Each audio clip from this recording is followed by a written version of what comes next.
Bueno, comencemos entonces. Vamos desandando. Uno siempre lo titula como anatomía del sistema nervioso. Ahora vamos a hablar principalmente de lo que es la parte funcional. Pero siempre para hablar de funciones tenemos que conocer estructura, ¿sí? Y para conocer y reconocer y recordar las estructuras es muy importante saber para qué sirven. Eso es lo que nos da las posibilidades, digamos, de ir dándonos cuenta o pudiendo hacer asociaciones entre cosas. Cuando uno sabe para qué sirve, es mucho más fácil de recordarlo. ¿Está bien? Entonces, nosotros, como siempre dijimos, tenemos un sistema nervioso central de la vida de relación o somático, ¿sí? Que está dividido en un sistema nervioso central y un sistema nervioso periférico. Y un sistema nervioso autónomo también está dividido en sistema nervioso central y sistema nervioso periférico.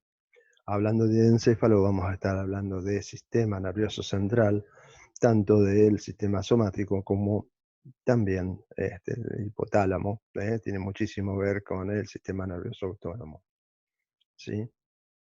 Para ello también hay clases específicas que las vamos a ir viendo más adelante. Estos son los contenidos que siempre hemos venido hablando, y lo que hoy vamos a charlar principalmente es diencéfalo.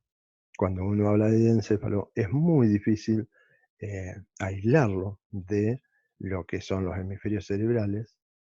Está bien, tienen un origen embriológico en común y los límites son totalmente arbitrarios, están puestos por nosotros. Y las conexiones son múltiples. Bien, esta diapositiva es de la época donde uno conocía muy poquitito, y uno podía hacer, quería marcar algo y tiene unas flechas enormes, pero bueno, es una tomografía vieja. ¿De qué estamos hablando? Todas las estructuras que están rodeando el diencéfalo. ¿Está bien? Es entonces el concepto. Acá tiene la definición. Ya la vimos hoy, así que la pasamos. También vimos esto, las tres estructuras pares, tálamo, subtálamo, hipotálamo, y la estructura impar, que es el epitálamo, que dentro de ello está la vénula, que también es una estructura par, está a cada lado de la línea media, un núcleo en cada lado. Después lo vamos a ir viendo cuando vemos cada uno de los componentes, y para qué sirven, también vamos a ver un poquitito, muy poquitito de lo que es eso. Bien, otra tomografía antigua. ¿eh? Uno ve los ventrículos laterales, ve las calcificaciones a los costados, ¿sí? Ve la calcificación de la glándula pineal, y esto en rojo tienen ustedes lo que son las estructuras del diencéfalo, y es muy parecida a la que está en el trabajo práctico. Si ustedes se pueden fijar, está mucho menos pixelada o borrosa. Estas son fotos de hace mucho tiempo. ¿Está bien? Pero igual se pueden reconocer las estructuras. Ustedes tienen la cápsula interna, brazo anterior, si se los marco del otro lado, brazo anterior, rodilla, brazo posterior. Son temas que vamos a ir viendo más adelante, pues son telencefálicas. ¿Está bien? Pero son los límites de nuestro diencéfalo que estamos hablando ahora. Bien, entonces, cuando hablamos de tálamo, ¿eh? Podemos decir que, como ya lo hemos mencionado, es una estructura par, tiene forma de huevo, es de sustancia gris, si bien hay sustancia blanca en el medio y algunas laminitas que lo dividen y que ahora lo vamos a analizar. Principalmente es un núcleo de sustancia gris. Está situado a ambos lados del tercer ventrículo, ¿eh? Y es la parte más importante, más grande del diencéfalo. Es una estación de filtración de todos eh, los elementos que van a ingresar al telencéfalo. Es como que antes de llegar a nivel cortical, tiene que hacer algún tipo de estación en el tálamo, se lo filtra, de alguna manera se lo deja entrar o no, está bien, se lo procesa y se lo presenta al cerebro. Acá dice excepto el olfato, porque es una de las cosas que están en muchísimos de los libros. Hoy en día esto también está en discusión, ¿eh? Hay algunas áreas que tendrían que ver con el olfato primario o secundario en el mismo tálamo. Pero bueno, se sigue comentando de esta manera, ¿sí? Ustedes acá pueden ver lo que es una tomografía, que es lo que uno les pide que conozcan. Fíjense en que del mismo espécimen, porque acá hay una variante anatómica, esto es un espacio de Virchow, esto es un espacio perivascular lleno de líquido cefalorraquídeo totalmente normal, ¿sí? Pero como se ve en tomografía, lo que es la sustancia gris, la sustancia blanca, como se ve en un T1 de resonancia, la sustancia blanca, la sustancia gris más gris, la misma lesión o la misma imagen. ¿eh? La sustancia blanca en el T2, el líquido cefalorraquídeo, acá se ve blanco. Esa misma imagen se ve blanca porque está llena de líquido, con lo que les decía. ¿Está bien? Bueno, entonces, ¿dónde está el tálamo? Lo tienen dibujadito acá. ¿eh? Tálamo de un lado, tálamo del otro. Lo vemos ahí y lo vemos acá.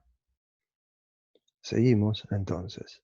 Nosotros a ese tálamo lo vamos a dividir con una línea que va de atrás hacia adelante y en la parte anterior se bifurca. Esa línea es sustancia blanca, ¿eh?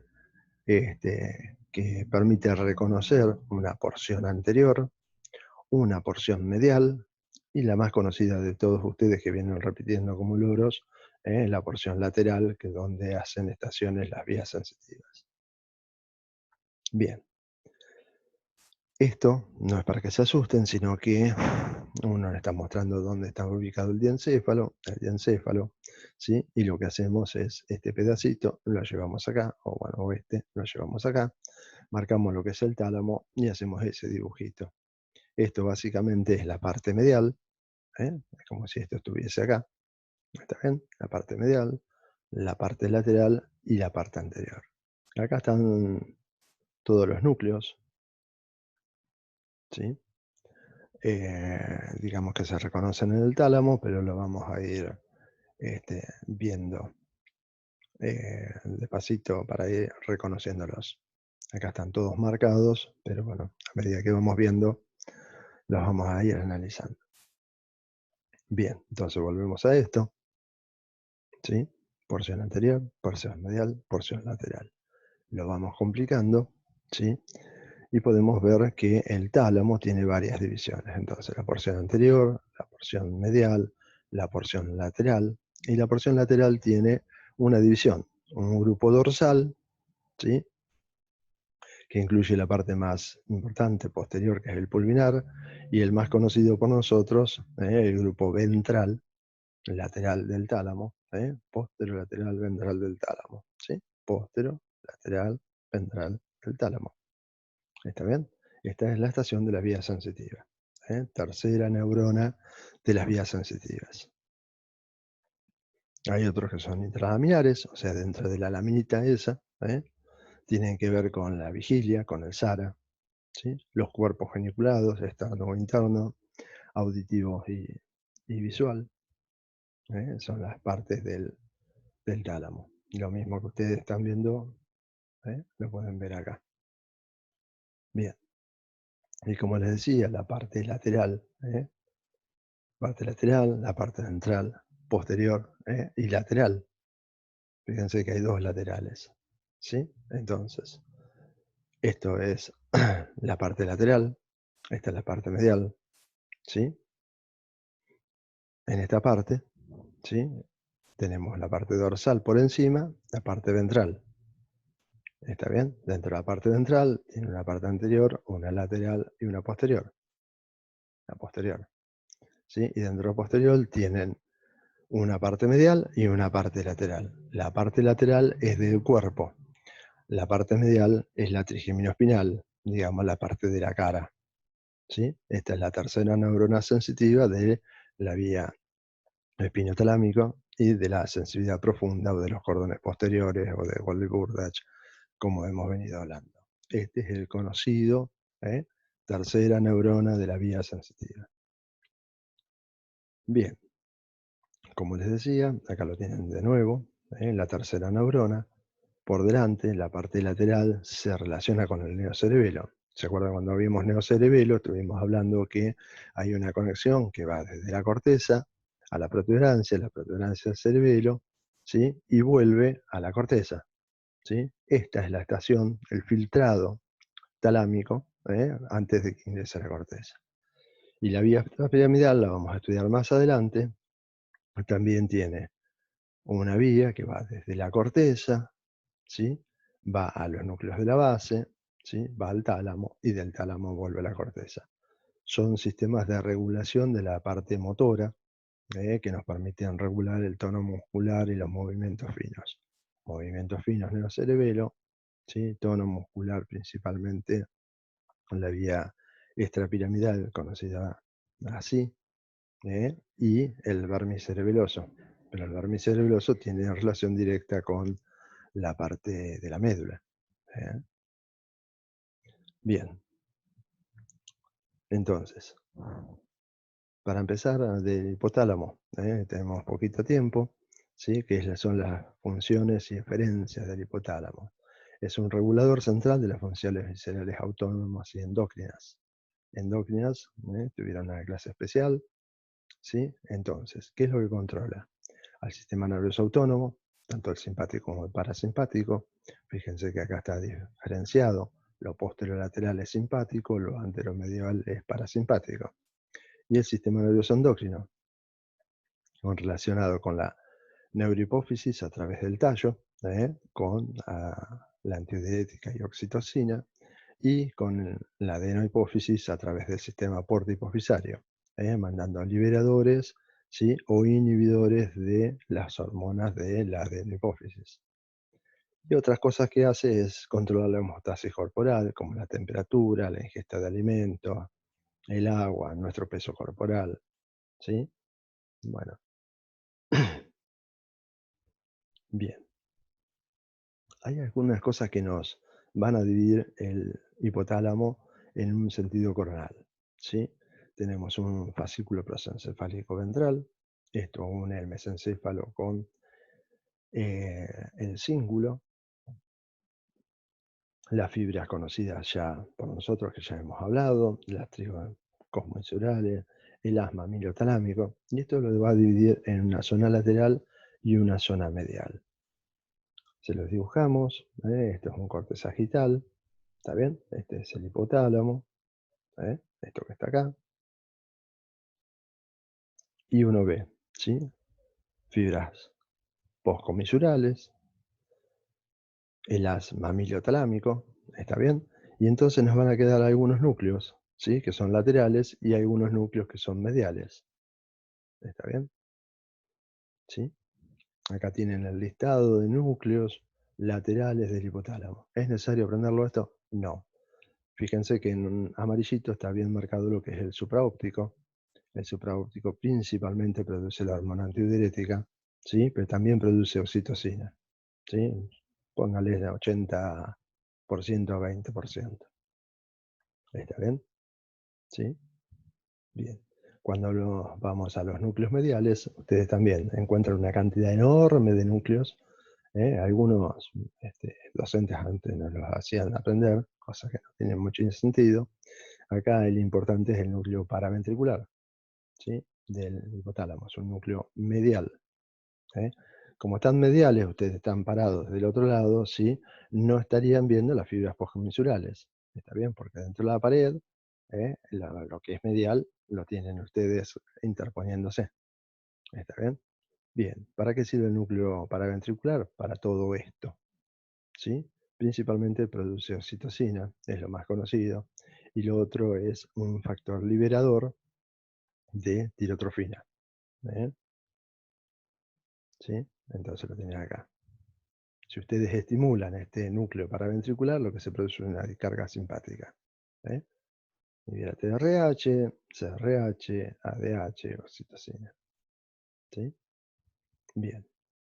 Lo otro importante es la eminencia media. Esta zona que está acá es donde generalmente, digamos, se conecta el sistema porta hipofisario, con, va a través del tallo, ¿sí? Unos vasos sanguíneos y se vuelve a capilarizar en la adenohipófisis. Bien, para terminar, entonces hablamos de epitálamo, tenemos a la vénula. La vénula está relacionada con funciones vegetativas, ¿está bien? Y se asocia con el núcleo amigdalino que tiene mucho que ver con las conductas, ¿está bien?